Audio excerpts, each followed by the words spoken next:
Got this running me, curly yellow dress. No, me said she started grin on me, and she straight from California. You freaky, she wanna play. Tell me. Hey, what's up, guys? It's The Truth Speaks Out. I'm Sean Fowler. We have a lot of interesting news to get to, and also a new segment. Basically, I'm answering the questions from the last video that you had. So let's go ahead and start with the NFL. All right, guys. So my question for you is, who do you think is the NFL's greatest quarterback of all time? Now, me personally, I rank Peyton Manning as number 2. I believe Peyton Manning is number 2 is because I think he's arguably the best regular season quarterback of all time. Throwing for over 71,000 yards, 439 touchdowns, and also been in 4 Super Bowls. But I feel like you have to be just as consistent in the postseason as you are in the regular season. That's why I went with Tom Brady. Tom Brady's also good for 61,000 yards, 456 touchdowns, and he also came back from the biggest deficit in Super Bowl history, 25 points against my Atlanta Falcons. And Tom Brady's 5-2 in Super Bowls. And if it wasn't for those 2 miraculous captains in the Giants Super Bowls in 2007, 2011, I mean, he'll be 7-0. So I have to go with Tom Brady, and also head-to-head matches, Tom Brady has Peyton Manning beat a little bit by a landslide. So Peyton Manning is great. He's probably my favorite quarterback, but I just think that Tom Brady's just a little bit better because he's more clutch, and he's the one quarterback of all time. All right, so for the superhero segment, I'm listing my top 5 favorite MCU films today. And number 5, I want Iron Man, which is the first MCU film created in 2008. I really enjoyed Robert Downey Jr.'s portrayal of Tony Stark / Iron Man because of his brashness, his bravado, and he just fit the Iron Man mold.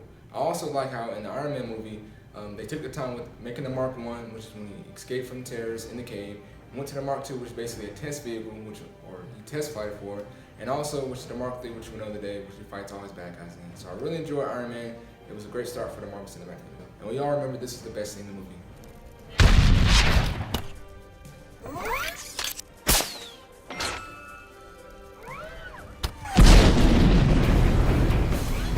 Coming in number 4 was Avengers. Finally, we got to see all the MCU's characters come together to form a team to defend Earth.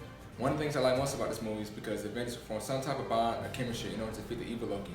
Loki was also a formidable foe because he kept the Avengers on their toes, or just simply not liking one another. And number 3 was Captain America: The Winter Soldier. I like this movie so much because of the high-flying action. And we finally got to see Captain America's fighting style, which is very reminiscent of the Born Ultimatum series, if you guys are into that. I also like the introductions of Bucky Barnes, aka the Winter Soldier, and also the Falcon. And we all remember the highway scene.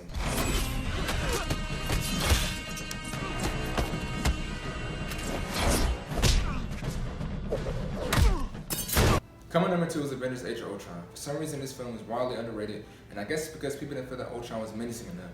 But what we have to remember is that Ultron was created by Tony Stark, so he shares similar personalities, which is his charismatic attitude and being a badass, which is why I like Ultron a lot.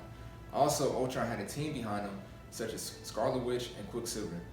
Unlike the first Avengers, where the Avengers just fought either themselves or Loki, it wasn't too much of a threat like Scarlet Witch and Quicksilver brought to the Avengers in this film.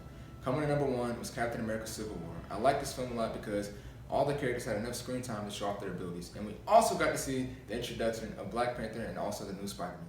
Alright guys, this is the God segment, and again, I feel like, a big thing this week, I feel like I really need to speak about is don't lean on your own understanding, and remember that God has a purpose for your life. So many times, guys, we go through, our personal battles or demons, and we feel like just because this isn't going for me, then I'm messing up. But remember that God always has a purpose for you. So whether it's a job decline or relationship breakup or whatever, God probably wants to meet those needs, but he wants to get close to you first before he meets those needs and you continue to thrive. So just remember that God always has a purpose for all of us, and you're not alone. Alright guys, in this segment I'm answering questions from our last video and comment suggestions that you guys had. So from Retro994, you asked, why do I think the cancellation of the Amazing Spider-Man series happened? Well, I think because of the unsuccess that the Amazing Spider-Man 2 had, I guess they felt like they need to go to a new direction. But for those that's not real superhero lovers, we don't understand why. Because, now it's a new Spider-Man that came out in 2016 when the last one, Amazing Spider-Man 2, came out in 2014. But I guess they felt like the Amazing Spider-Man wasn't really going to go into a really good direction.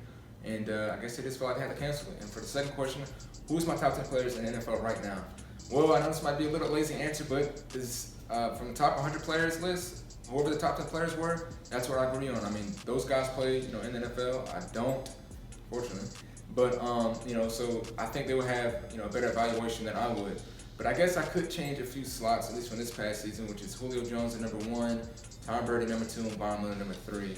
I understand that Tom Brady, he had the 466 yards, the biggest deficit in Super Bowl history. But so, I guess they felt like he needed to be number 1. But at the end of the day, they're playing. I'm not playing, so I agree with the list.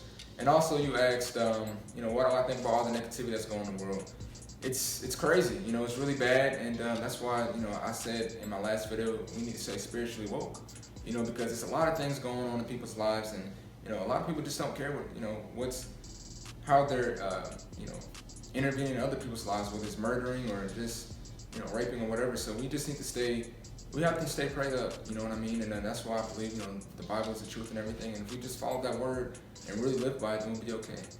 And also, Devontae and Lanisha asks, you know, why the cancellation of the Spider-Man series? Again, like I said before, you know, reboots are always going to happen. You know, we've seen the old Batman series where it's probably been 5 different Batmans, you know, in the last 60 years. So reboots are, you know, bound to happen. I think with this Spider-Man, you know, they have something going. Again, he's in another type of universe, you know, the Marvel Cinematic Universe, which I've been describing, which with all the Avengers and, you know, and those characters. So I think Spider-Man, they shouldn't have any more reboots probably in the next 10 to 15 years, because they really have something going with this one. And he's younger, you know, he's fitting more of the accuracy of the comic book. So that's all I have to say about that one. And again, guys, my name is Sean Fry. This is The Truth Speaks Out. Please like, comment, subscribe. I will shout you out. Have a blessed day.